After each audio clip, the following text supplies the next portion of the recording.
आज का हमारा टॉपिक है why exhaust hood temperature increase during rolling, यानी कि टरबाइन रोलिंग के दौरान एग्जॉस्ट हुड का टेम्परेचर क्यों बढ़ जाता है।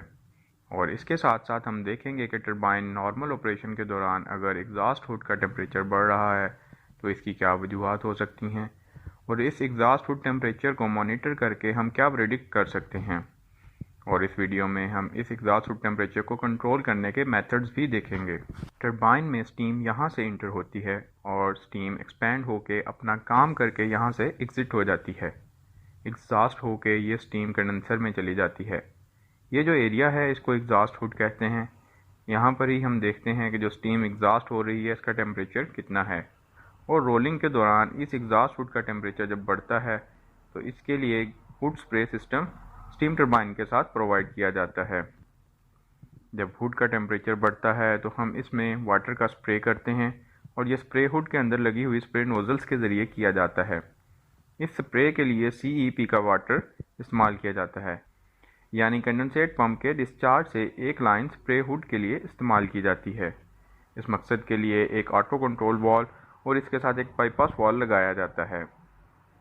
इन नोजल्स का डिज़ाइन ऐसा होता है कि किसी भी कंडीशन में रोटर्स के ब्लेड या फिक्स ब्लेड्स पर इस वाटर का स्प्रे नहीं होना चाहिए, जिसकी वजह से ब्लेड्स डैमेज हो सकते हैं और थर्मल अनइवन एक्सपेंशन हो सकती है।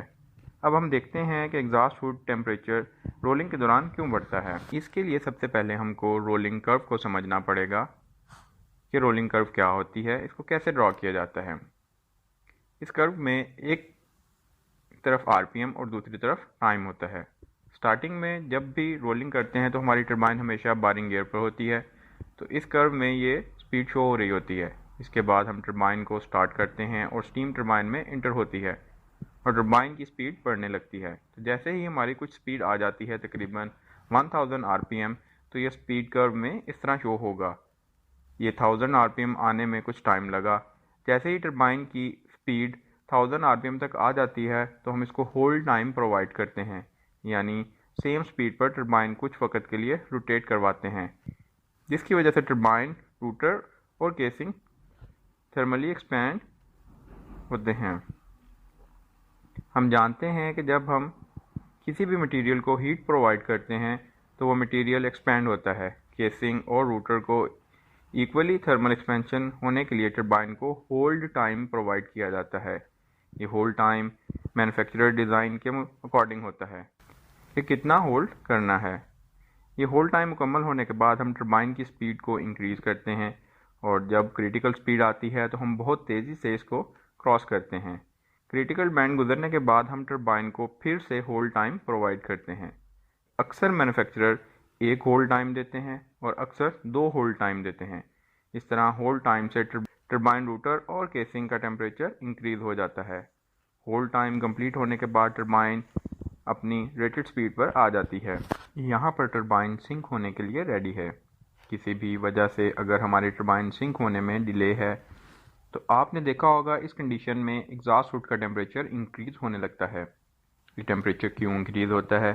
जैसे ही टरबाइन स्पीड रेटेड स्पीड में आ जाती है, स्टीम की हीट इतनी ही अमाउंट में टरबाइन में इंटर हो रही होती है, लेकिन टरबाइन के अंदर इतना हीट का यूज़ नहीं होता, क्योंकि हम जानते हैं टरबाइन का फंक्शन होता है स्टीम से वर्क एक्सट्रैक्ट करना।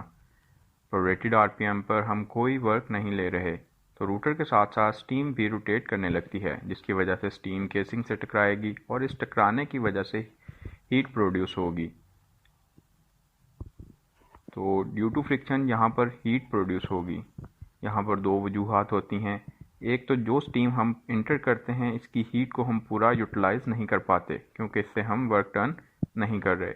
और दूसरी वजह है चर्निंग इफ़ेक्ट, यानी जो स्टीम रूटर की वजह से घूम रही है और केसिंग से टकरा रही है, स्ट्राइक कर रही है, और फ्रिक्शन की वजह से जो हीट जनरेट होती है इसको हम चर्निंग इफ़ेक्ट कहते हैं।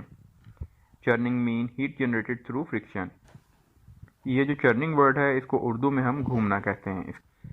इसके लिए बहुत सादा सी एग्जांपल ये है कि जब हम ब्लेंडर चलाते हैं तो इस ब्लेंडर में जो भी लिक्विड होता है वो ब्लेंडर के साथ घूमना शुरू कर देता है।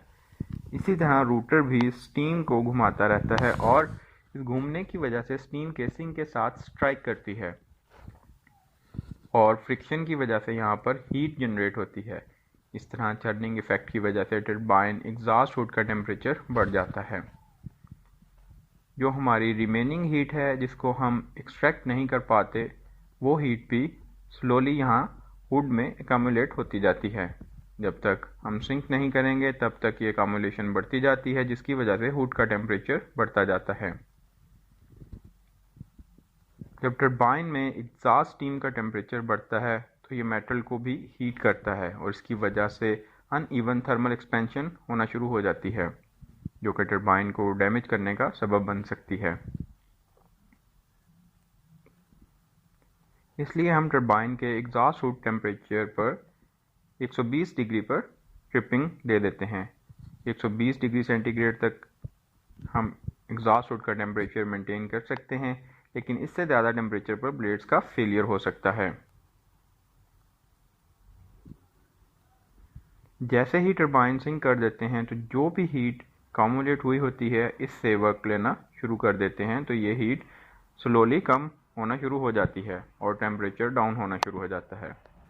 इस एग्जॉस्ट हुड का टेम्परेचर 120 डिग्री तक मेंटेन करने के लिए एग्जॉस्ट हुड स्प्रे सिस्टम इस्तेमाल किया जाता है और इस स्प्रे से टेम्परेचर को कंट्रोल किया जाता है।